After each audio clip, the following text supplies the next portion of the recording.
maalin buu nabigeenu calayhi salaatu wasalaam miskiidku soo galay wuxuu arkay nin reer baadiye ah oo salaad tukanaya oo salaadii dhexdeedana ku ducaysanaya uu istaagay nabigu markaa ducadii buu dhageystay waa duco cajiib ah duco boqolkii 90 waa ilaahay ammaantiisa yaa man laa taraahu alcuyuun walaa tukhaaliduhu addunuun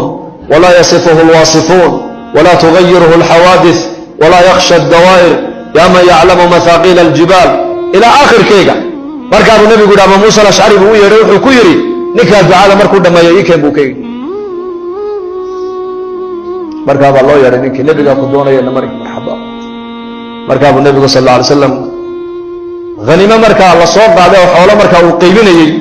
ayuu kiish lacaga intuu ka soo dhex qaaday buu nebigu ninkii gacanta kaga riday nin baahan oo faqiir oo reer baadiye ah oo kuus lacaga loo dhibay ka warrama saasuu u qallibay u farxay markaabuu nebigu ku yidhi lacagta sababta aan kuu siiyey maad garan buu ka yidhi markaasuu yidhi haa maxaad u malay inaan kuu siiyey dee tolnimaad ii siisay buu yidhi markaabuu nebigu ku yidhi waa runta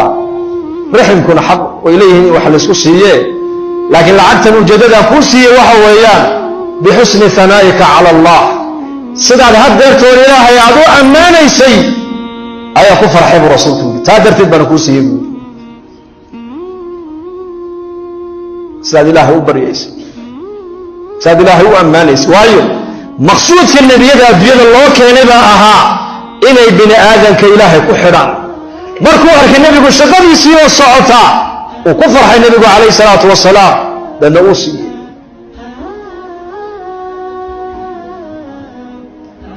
tacalluqa ilaahay dadku ay la leeyihiin baa nebiga agtiisa ku weyne lacagtu agtiisa kuma weyno xataa fii siirati cumar waxaa ku taalla haniimadii ayuu maalin maalmaha ka mida cumar dul fadhiistay markaasuu u qaybinaya saxaabada markaasuu arkay nin yaroo gacan go-an markaasuu yidhi gacantan maxaa kaa gooye buuho wuxuuhi qaswadii halkaas ahay ayaa dhaawacan la ii geystay buuhi ku dhaawacmay markaasuu lacagtiibuu cumar soo qaaday kun buu siiyey kun kale ugu daray haddana markaasuu cumar u qaybiyaa isagana weli meeshuu taagay oo lacagtii buu tirsanaya markaasuu cumar ninkii isha ku dhiftay haddana mar labaad mar alle markuu dhaawacii arko ayuu soo qaadaa kun kaluu haddana siiya markaasuu cumar haddana u qaybiyaa markaabuu haddana isha ku dhifta halka yarka gacanta dhaawacu kaga dhacay markaabuu kun kale qaado uu tiriyaa uu siiya mar dambuu cumar markaa u waaya ki yaraa markaasaa lagu yihi cumar baa war ninkii meesha joogay meye waxaa la yidhi xoolaha aad siisa badnideeda ayuu la dawakhay uu ka socday meeshii wallaahi baan ku dhaartay buri cumar binu khadaab hadduu ninkaa halkaas sii joogi lahaa oo ishaydu mar walba naburkaa diinta ilaaha loogu dhaawacay ishaydu ku dhici lahayd xoolaha halkaa ayaa la isagaa ku dhammayn lahaa buuri man ilaahay dartii u cawirmay oo diinta dadaalkeega iyo koryeelkeega iyo difaaceega loo dhaawacay baan adduunyo ka haysan buuri anigu may